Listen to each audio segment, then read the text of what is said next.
दोस्तों तो बात करते हैं गुप्त काल की। तो गुप्त काल श्रीगुप्त के समय की बात करते हैं। तो श्रीगुप्त 240 से 280 ईस्वी। तो प्रभावती गुप्त के पुनः ताम्रपत्र अभिलेख में इसका उल्लेख मिलता है। अभिलेख में इसका उल्लेख मिलता है चीनी यात्री इत्सिंग के अनुसार इसने पाटलिपुत्र के मंदिर में निर्माण करवाया था। इसने महाराज की उपाधि धारण की थी। आगे बात करते हैं। महाराज उस समय सामंतों की उपाधि घटोत्कच यानी 280 से 319 ईस्वी। चंद्रगुप्त प्रथम की बात करते हैं। चंद्रगुप्त प्रथम 319 से 335 ईस्वी गुप्त काल का वास्तविक संस्थापक था चंद्रगुप्त प्रथम। ठीक है। इसने महाधिराज की उपाधि धारण की थी। इसने लिच्छवी राजकुमारी या कुमार देवी से विवाह किया। इसने राजा रानी प्रकार के सिक्के, विवाह प्रकार के सिक्के और श्री सिक्के चलाए। आगे बात करते हैं। इसने अपने पुत्र समुद्रगुप्त के पक्ष में सिंहासन छोड़ दिया। ठीक है। किसने? चंद्रगुप्त प्रथम ने। समुद्रगुप्त की बात करते हैं 335 से लेकर 375 ईस्वी। इस वंश का सबसे महान शासक था, गुप्त वंश का सबसे महान शासक था समुद्रगुप्त। ठीक है। उपाधि थी लिच्छवी, दोहित्र और धरणीबंध। लिच्छवी, दोहित्र और धरणीबंध इनकी समुद्रगुप्त की क्या थी? उपाधि थी। ठीक है। इसकी जानकारी हरिसेन की प्रयाग प्रस्तुति से मिलती है। इसकी जानकारी हरिसेन की प्रयाग प्रस्तुति से मिलती है। किसकी? गुप्त वंश की। ठीक है। हरिसेन समुद्रगुप्त का महासंधि विरक्त था। समुद्रगुप्त का क्या था? महासंधि विरक्त था। आगे बात करते हैं। ये प्रस्ती चंपू शैली में लिखी गई है। समुद्रगुप्त की जो प्रस्ती है गुप्त काल की, वो चंपू शैली में लिखी गई है। आगे बात करते हैं। इसने उत्तर भारत में 9 शासकों को पराजित किया था। उत्तर भारत में समुद्रगुप्त ने पर्स बोधरण यानी समूल नाश करना की नीति को अपनाया। इसने दक्षिण भारत के 12 शासकों को पराजित किया एवं उनके लिए ग्रहण मोक्षानुग्रह की नीति को अपनाया, अर्थात कर लेकर छोड़ दिया था। आगे बात करते हैं। इसने संको, कुषाणों, इंडो ग्रीक या कामरूप प्रदेश, असम, नेपाल एवं राजस्थान व हरियाणा के गणराज्य को पराजित किया। इसने 6 प्रकार के सिक्के चलाए। किसने? यहाँ पर गुप्त की बात हो रही है, समुद्रगुप्त की। ठीक है। एक तो गरुड़ सिक्के सबसे प्रसिद्ध थे। फिर उसके बाद बात करें तो गुप्त शासकों ने भागवत धर्म को संरक्षण दिया और गरुड़ गुप्त शासकों का प्रतीक था। गरुड़ था जो गुप्त शासकों का क्या था? प्रतीक था।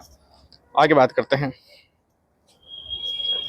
अश्वमेव यज्ञ के सिक्के। तो अश्वमेव यज्ञ के सिक्के की बात करें तो प्रयाग प्रस्तुति में समुद्रगुप्त ने अश्वमेव यज्ञ की जानकारी नहीं मिलती है। वीणा वादन के सिक्के मिलते हैं। समुद्रगुप्त तो वीणा बजाता था, ये सभी को पता है। समुद्रगुप्त क्या बजाता था? वीणा बजाता था। धनुधर सिक्के, परशु सिक्के, धनुधर सिक्के, परशु सिक्के और व्याग्यहंता। ठीक है।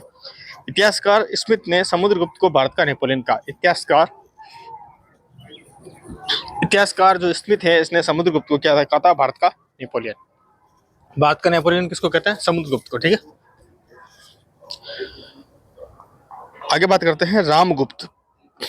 तो रामगुप्त की बात करें तो विशाख दत्त की देवी चंद्रगुप्तम के अनुसार रामगुप्त की पत्नी का नाम ध्रुव स्वामिनी था।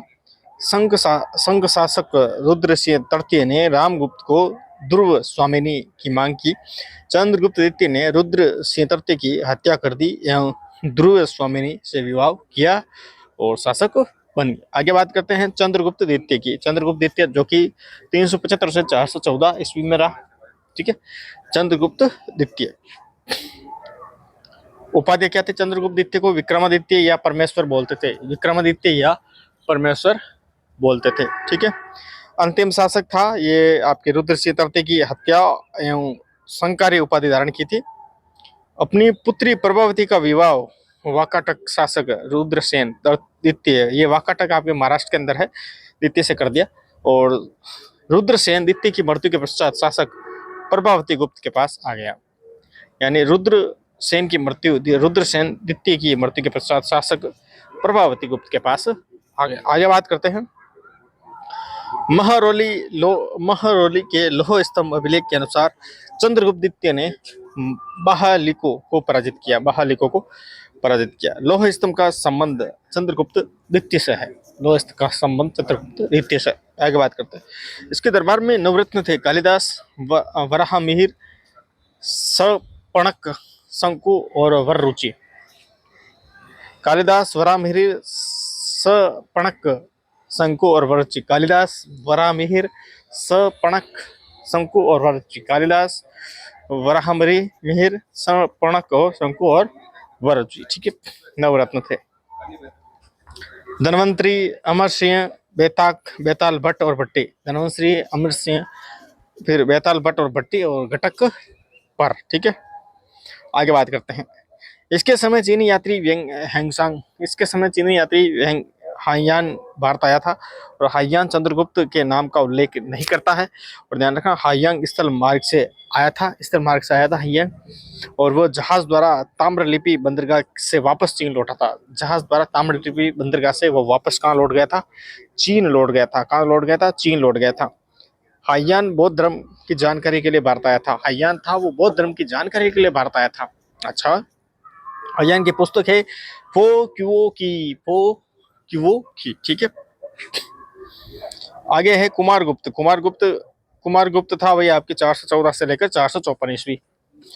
तो 414 से 454 ईस्वी की बात करते हैं तो गुप्त शासकों में सर्वाधिक अभिलेख कुमारगुप्त के मिलते हैं। गुप्त शासकों में सर्वाधिक अभिलेख कुमारगुप्त के मिलते हैं। गुप्त शासकों में सर्वाधिक सोने के सिक्के कुमारगुप्त के मिलते हैं। सोने के सिक्के सबसे ज्यादा किसके मिलते हैं? कुमारगुप्त के मिलते हैं। भरतपुर के पास बयाना से सिक्कों का ढेर मिलता है। भरतपुर के पास बयाना से सिक्कों का क्या मिलता है? ढेर मिलता है। अब बात करते हैं दोस्तों सिक्के की।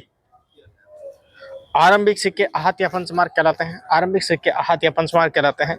और ग्रीकों ने सोने के लेख युक्त सिक्के चलाए। ग्रीकों ने सोने के लेख युक्त सिक्के चलाए। ग्रीकों ने सोने के लेख युक्त सिक्के चलाए। ठीक है, कुषाणों ने शुद्ध सोने के सिक्के चलाए। कुषाणों ने किसके चलाए? शुद्ध सोने के सिक्के चलाए।